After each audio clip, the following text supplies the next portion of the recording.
Bom dia, boa tarde, boa noite. Sejam muito bem-vindos ao quarto vídeo desta série, Como Funciona a Mente Humana, o Manual da Mente. Você já conhece, eu sou Danilo Riras, e no vídeo de hoje eu irei falar sobre as 7 regras mentais, segundo Gerald Kane. Então prepara papel e caneta, que iremos dar início a mais uma aula sobre a mente humana. Beleza? E lembrando da nossa parceria com a OBClass, considerada a maior comunidade para traders iniciantes do Brasil em 2020. Recado dado, então não esqueça de deixar aquele like e solta a vinheta.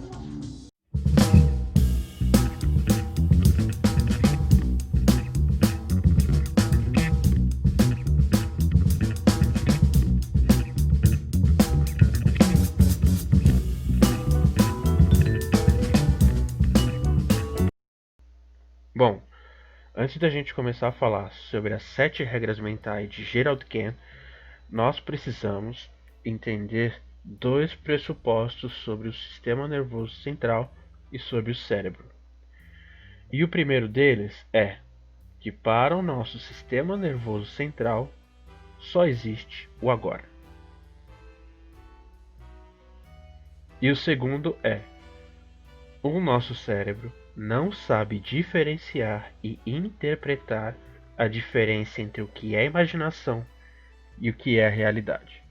Para o nosso sistema nervoso central, não existe nem passado e nem futuro. Assim como o cérebro não sabe diferenciar o que é imaginação, o que é realidade, então, para o cérebro, tudo que nós estamos pensando e imaginando está acontecendo no agora. Tudo que nós imaginamos e pensamos para o nosso sistema nervoso central está acontecendo agora. Por mais que você pense em algo do passado, que você relembre de algo que aconteceu há muitos e muitos anos atrás, para o sistema nervoso central isso não importa. Você já ouviu aquela frase relembrar é viver? É exatamente isso que acontece com o sistema nervoso. Quando você relembra qualquer coisa do passado, é como se você estivesse vivenciando aquilo agora, nesse exato momento. Tanto quanto quando você pensa em algo, imaginando como seria um futuro, para o seu sistema nervoso central, isso também está acontecendo agora. Ou seja, como o cérebro não sabe identificar nem diferenciar o que é imaginação e o que é a realidade, então para ele tudo é realidade. Tudo está acontecendo agora. Tudo para o sistema nervoso central é real. Não importa se você está imaginando, não importa se você está relembrando, e não importa o plano que você está fazendo ou traçando. Para o sistema nervoso central ou para seu cérebro, tudo está acontecendo agora. Entendendo isso, agora nós vamos passar para as 7 regras mentais de Gerald Kane. Bom, e aqui estamos com as 7 regras mentais segundo Gerald Kane. Regra 1. Todo pensamento ou ideia provoca uma reação física. Por exemplo, já pensou em algo ou alguém e ficou tremendo de raiva? Ou talvez uma lágrima lhe escorreu os olhos? A primeira regra diz da capacidade de nossos pensamentos provocarem reações físicas palpáveis e observáveis em nosso corpo. Os pensamentos aqui são o que alguns conhecem como âncoras ou gatilhos internos que trazem um conteúdo já existente. Ou seja, eles trazem uma memória, uma lembrança que já existe no nosso passado para fora. Esse conteúdo, ao ser trazido, é sentido e comunicado em nosso corpo. O tipo de reação física vai depender do conteúdo interno associado àquele pensamento ou ideia. Por exemplo, Se você tem uma lembrança do seu avô falecido e essa lembrança estiver associada a uma informação de amor, saudade e carinho, provavelmente as reações serão baseadas numa fisiologia de tristeza ou até mesmo alegria e felicidade.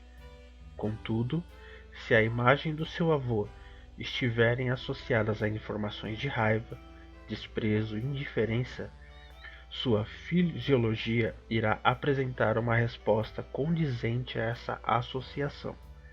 Logo, a reação física não responde diretamente ao pensamento ou ideia, mas à quantidade atribuída a ela por cada indivíduo a esses pensamentos ou ideias. Uns podem pensar em dinheiro e ficar feliz, outros podem ficar tristes. Tudo depende da representação interna de cada um. E por isso que dar conselho para outras pessoas nem sempre é eficaz, pois o que é bom para você pode não ser bom para ele e vice-versa. Mesmo assim, cada pensamento ou ideia presente em sua mente irá te trazer uma resposta, seja ela qual for. O que essa regra está dizendo? Toda experiência que nós temos durante a vida, ela sempre vai ter uma ligação emocional. Seja algo que aconteceu há muito tempo atrás ou há pouco tempo atrás. Quanto mais forte é a lembrança, mais forte ainda são os laços emocionais ligados àquela mesma lembrança, sejam eles positivos ou sejam eles negativos. E todas essas lembranças, elas sempre vão estar acopladas nos nossos 5 sentidos. Ou nós vamos lembrar através do nosso canal auditivo, que é lembrando de algo que foi dito, ou nós vamos lembrar através do nosso canal visual, que é lembrando as coisas como se fosse um filme, ou como se fosse fotografias, ou nós vamos lembrando de cheiros, lembrando do gosto da comida daquela época, lembrando de como o perfume daquela época nos afetava e como nos afeta até hoje. Ou seja, todas as âncoras emocionais estão ligadas aos nossos 5 sentidos, sejam eles sinestésicos, auditivos ou visuais. Eu fiz um vídeo sobre os 5 sentidos e sobre os sistemas representacionais, que é o terceiro vídeo, e se você não viu ainda, você precisa ir lá e assistir para entender e acompanhar toda essa linha de raciocínio e toda essa linha de pensamento que estamos tratando aqui, beleza? Então, o que significa que tudo que nós pensamos, principalmente porque o nosso cérebro não interpreta a diferença entre passado e futuro, e também não sabe interpretar o que é realidade e o que é imaginação, então ele vai causar uma reação física, seja ela qual for. E toda reação ela tende a ser emocional. Então vamos para a próxima regra. Regra número 2. O que é esperado tende a ser realizado. Nossa mente racional, com o tempo, aprende o significado da palavra não. Mas a mente subconsciente busca realizar tudo que é criado dentro de sua cabeça. Ou seja, se você fica o tempo todo pensando em briga e o que não queria isso para sua vida, imaginando discussões intermináveis e bate-boca, o que acha que você vai ter como resultado? De início, pode parecer um pouco contraditória a regra 2 com o exemplo que dei ali em cima, sobre as brigas, mas entenda, estamos falando sobre nossa mente subconsciente. Para que algo seja não pensado, a única forma real disso acontecer em nossa mente é pensando em outra coisa. Ou seja, enquanto você pensa numa barata voadora vindo em sua direção, todas as outras coisas não pensadas são deixadas de lado pela sua mente. Agora, se você ficar dizendo, não quero pensar nessa barata vindo voando até mim. Eu acho que vou ter um ataque se ela vir e pousar bem na minha cara. Então não vou ficar pensando nisso. Só que isso é exatamente pensar sobre, e nossa mente responde a isso. Isso acontece com, por exemplo, tenho medo de trabalhar a vida inteira só para comer e não ter dinheiro mais para nada.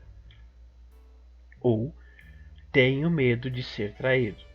Ou estou cansada, queria tanto chegar em casa e dormir tranquilamente, subentendendo que não será assim. E em muitos outros momentos, em várias outras coisas, vários outros tipos de pensamento. Nesses casos que falei, o medo é muito útil, te ajuda a se preparar para o pior sim. Contudo, se não existe uma estratégia saudável para evitar essas situações, onde você foque na execução delas, sua mente irá trabalhar para executar o que está sendo imaginado. Ou seja, trabalhar a vida inteira só para comer, ser traído e ter insônia. Com tudo isso, eu quero dizer que as atitudes de outras pessoas ou outros fatores internos são culpa sua? Claro que não. Mas a sua mente estará o tempo todo trabalhando para tornar aquilo realidade fora, assim como já é lá dentro. Você pode então querer começar a deixar o medo de trabalhar só para comer, para pensar em como sua vida será mais feliz e tranquila com você em outro emprego, ou trabalhando para si mesmo. Pode deixar de lado o medo de ser traído e pensar em como vai se sentir seguro e confortável com alguém que confia e quais as atitudes você ainda precisa melhorar em você mesmo. Pode deixar o medo de não conseguir dormir e pensar em como vai estar descansada no dia posterior após uma boa noite de sono. Só pensar vai resolver? É óbvio que não, mas sua mente estará voltada a buscar soluções para executar aquilo que está na sua cabeça. Ela sempre fará isso, tanto para coisas boas quanto para coisas ruins. E o que exatamente isso significa? Isso significa que o que você espera que vá acontecer, o seu subconsciente vai fazer com que realmente aconteça. Por exemplo, já ouviu falar da mente do milionário? Que ele sempre pensa em ganhar dinheiro, ele sempre pensa que ele já é próspero, ele sempre pensa para frente. E isso o torna uma pessoa mais próspera. A mesma coisa as pessoas que têm a crença limitante de que o dinheiro é uma coisa ruim. Obviamente, o subconsciente vai fazer com que ela nunca tenha dinheiro o suficiente para pagar as contas, porque o dinheiro para ela vai ter uma interpretação diferente do que para o milionário. Ou seja, a interpretação da pessoa que vê o dinheiro como algo ruim é contrária da interpretação da pessoa que busca alcançar os seus sonhos e alcançar isso através de uma boa posição. Muitas vezes as pessoas se auto-sabotam sem nem se dar conta disso. E isso não tem a ver só com dinheiro. Uma outra crença limitante é que aquela pessoa é muita areia para o meu caminhão. Ou aquela pessoa é muito bonita. Aquela pessoa é muito bonita para mim. Por quê? Isso é uma crença limitante. Então o seu cérebro vai te ajudar, o seu subconsciente vai te ajudar a você nunca conseguir aquilo. Você vai fazer tudo ao contrário do que seria o certo para conquistar aquele tipo de pessoa. Quando você vai buscar um objetivo de ganhar dinheiro, e mesmo que às vezes você consiga um emprego bom e que você seja contratado pela sua competência, mas você tem essa crença limitante de que o dinheiro é ruim ou de que você não deveria estar ali, o seu subconsciente também vai te ajudar para que você não permaneça nesse emprego. Ou seja, você vai sempre acordar atrasado, você vai pegar o ônibus errado sem querer. Na verdade, o seu subconsciente está te ajudando a você realizar aquilo que você já espera que aconteça.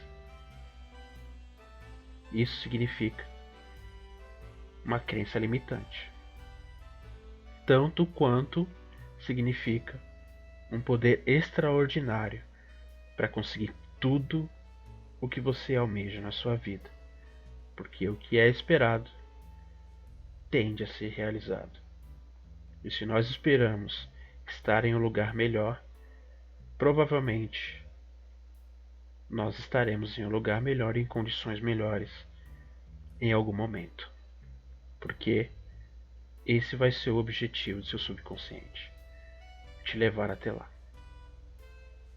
Então vamos para a regra 3. Regra número 3. A imaginação é mais poderosa do que o conhecimento quando se lida com a mente. Ou seja, estamos falando de visualização interna, ou o poder da visualização. Não importa se você está vivendo algo de verdade ou apenas imaginando.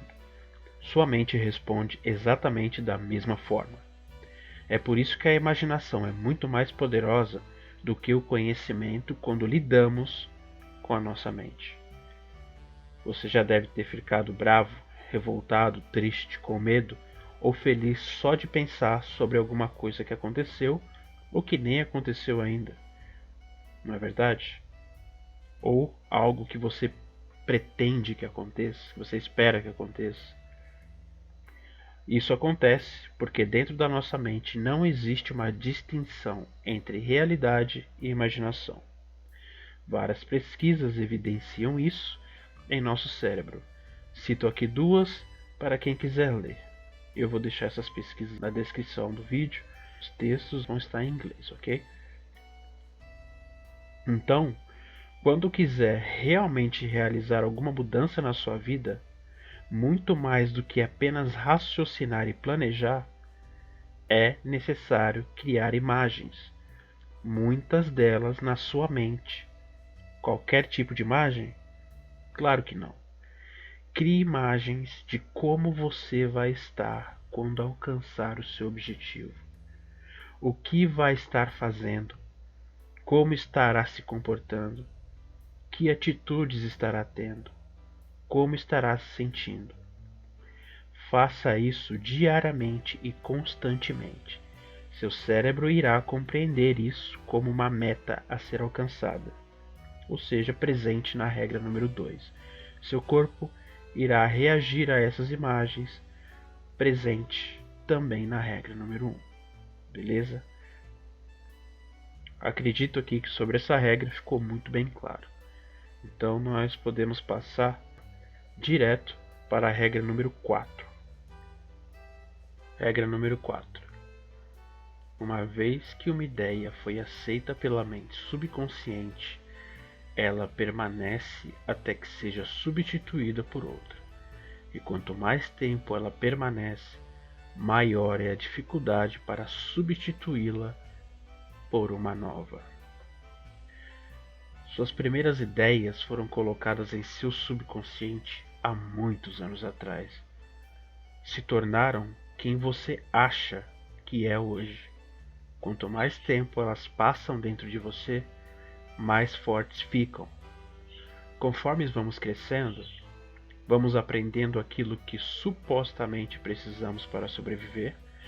Inicialmente, essa é a nossa mente. Mais profunda, aceita as informações sem filtro, como se tudo fosse uma grande verdade, pois precisamos formar nossa base de dados inicial. O subconsciente é uma estratégia evolutiva automática de proteção, que age sem a necessidade de precisar pensarmos sobre. Após ele aprender um determinado padrão, traz respostas automáticas do passado, sempre que esse padrão é reconhecido. Nosso subconsciente é preparado para nos manter vivos e protegidos. Ele entende que precisamos continuar repetindo padrões aprendidos, até mesmo por uma questão simples de economia de energia. Nosso cérebro consome 20% da energia total do nosso corpo.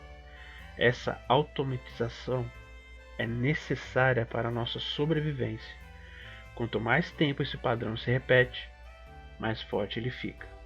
Por isso que o tempo não resolve nada quando se trata de conflitos internos. Na verdade, nesse caso, o tempo alimenta essas dores e as deixa mais difíceis de serem resolvidas. E o que exatamente significa essa regra? Como eu ensinei no meu último vídeo, eu falei sobre neuroplasticidade e como ela funciona. Vocês aprenderam que a neuroplasticidade acontece através de repetição. E a repetição não necessariamente depende apenas de estímulos físicos, ou seja, padrões de pensamento também vão causar uma neuroplasticidade.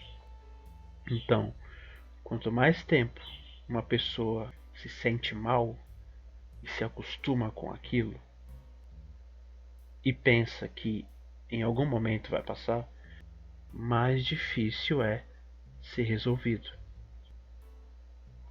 Isso tanto para comportamentos mentais como para padrões psíquicos.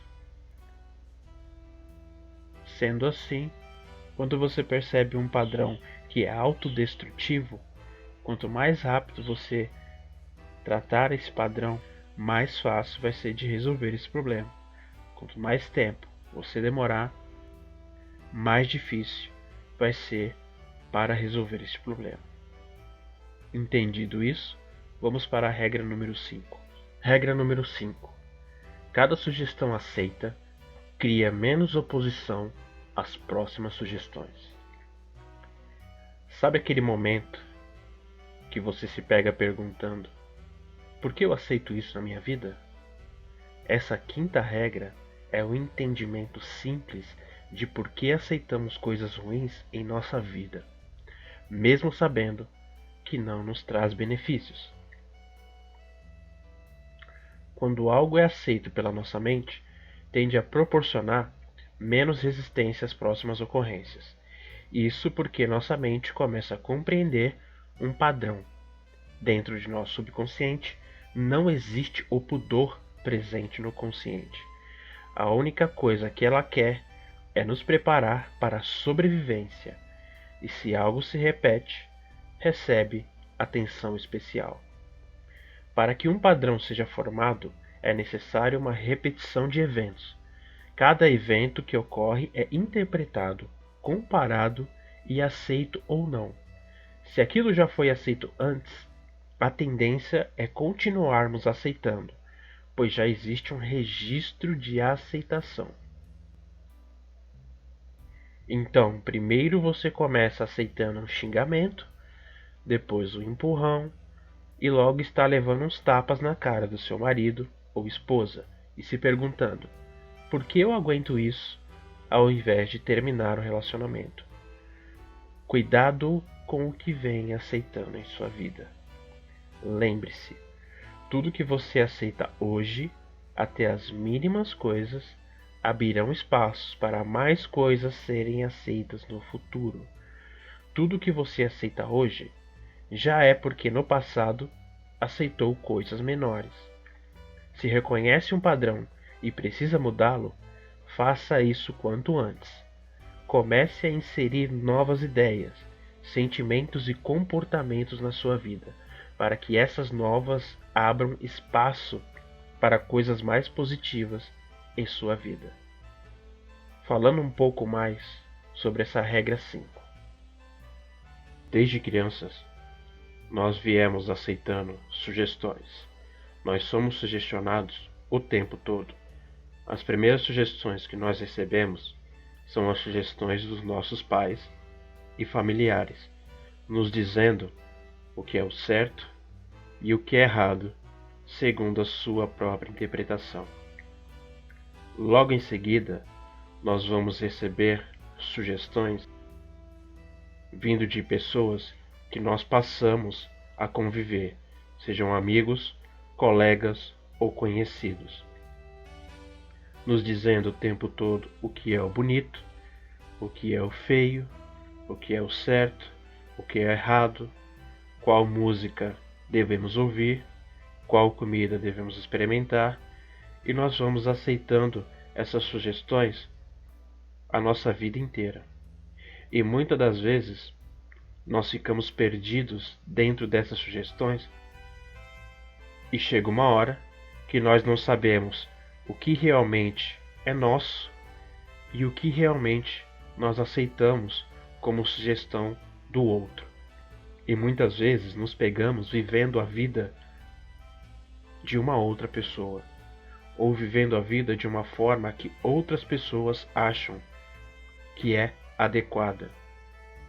E deixamos de viver a nossa vida da maneira que nós mesmos queremos viver.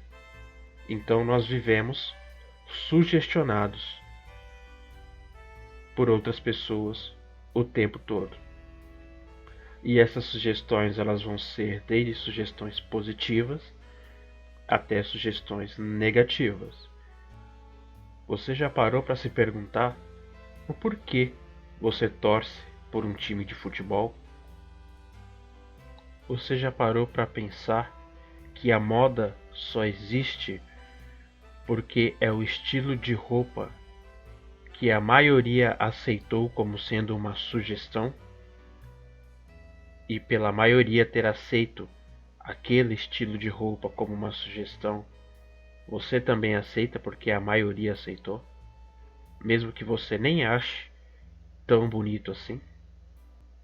Mas chega um certo momento que você acostuma e até começa a achar que aquela moda é bonita, mesmo depois de ter visto a primeira vez e ter achado aquilo feio.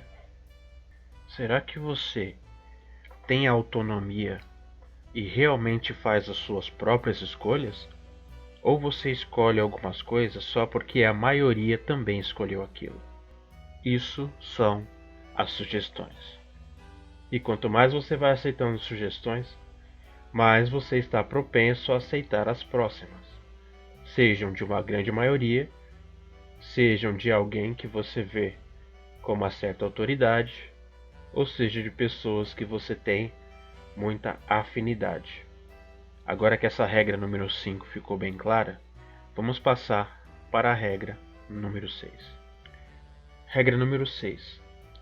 Um sintoma físico emocionalmente induzido tende a causar mudanças orgânicas se persistir por tempo o suficiente. Você já passou por uma situação de estresse ou ouviu alguém nessa situação e de repente pega uma gripe ou a imunidade cai após esse evento? Nosso corpo é uma máquina que se adapta às situações do ambiente para se manter vivo. Ele responde às condições da mente, até porque são a mesma coisa.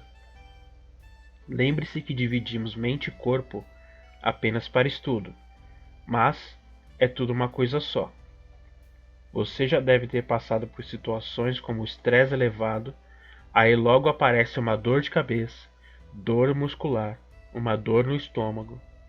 Esses sintomas são conhecidos como doenças psicossomáticas.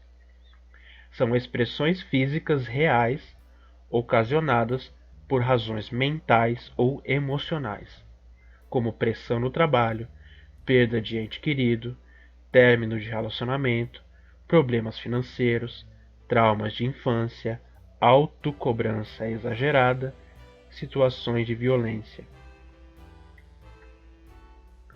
Se os sintomas físicos gerados persistem por muito tempo, começam a causar mudanças orgânicas, como gastrites, alergias, hemorroidas, obesidade, dentre várias outras. Sim, podem existir também agentes externos, mas fatores internos são igualmente importantes para o aparecimento e manutenção desses sintomas. Afinal, por que diante de certas situações algumas pessoas reagem bem e outras não? O ser humano só está onde está hoje por ter se adaptado às necessidades do tempo. Nosso corpo segue a lógica do adaptar-se para sobreviver. O corpo se adapta à demanda emocional, ou seja, ele se transforma para atender aquilo que preciso internamente. Para que você entenda esse processo, precisa começar a ver a doença como uma adaptação física a uma necessidade emocional. Não somos como os outros animais que, após um evento estressor, voltam a agir normalmente na natureza. Nossas emoções interferem diretamente nesse processo de autocura. Em nós, nosso corpo segue nossa mente e ele irá se modificar para atender suas necessidades emocionais. O que isso quer dizer? Qualquer coisa que aconteça na nossa vida que nos cause um impacto emocional muito forte vai ocasionar um problema psicossomático. Por exemplo, com a minha experiência como terapeuta, eu já cheguei a presenciar algumas pessoas que tiveram uma perda muito grande na família. E após essa perda, essas pessoas, elas começaram a sentir dores muito fortes nas pernas, a ponto de não conseguir nem andar. Dores muito fortes, principalmente na parte do joelho.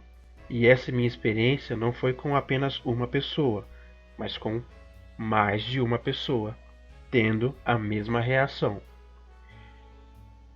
O que é isso exatamente e por que isso acontece? Bom, eu vou pegar dois casos em específico para explicar o que acontece exatamente. Em uma dessas pessoas, isso aconteceu há 20 anos atrás. E como essa pessoa não teve um cuidado, ela não foi no médico e não descobriu a causa das dores nas pernas, essa dor ela se transformou em alguma coisa física. Ou seja, ela veio se transformar em uma trombose. Já no outro caso, essa pessoa ela resolveu ir para um hospital para descobrir o que estava acontecendo com ela. Chegando lá, após todos os exames, ela foi condicionada a ir para um psicólogo. E esse psicólogo constatou que o problema dela era um problema psicossomático, era um problema emocional. E logo depois de ela ter recebido essa conclusão, um dia depois, essas dores já estavam cessando. E por que isso acontece? Isso acontece porque o subconsciente, entendendo aquela dor daquela perda, com uma intenção positiva, ele vai fazer com que essa pessoa ou essas pessoas sofram algum tipo de dor para que os familiares se aproximem mais dele, para que aquela dor seja suprida, para que aquela dor ela se torne um pouco menor. Essa é a maneira que o nosso subconsciente usa para nos proteger. E mesmo que seja para nos fazer sentir dor, toda a intenção do subconsciente ela é positiva. A intenção positiva de nos ajudar de certa forma a cessar aquela dor.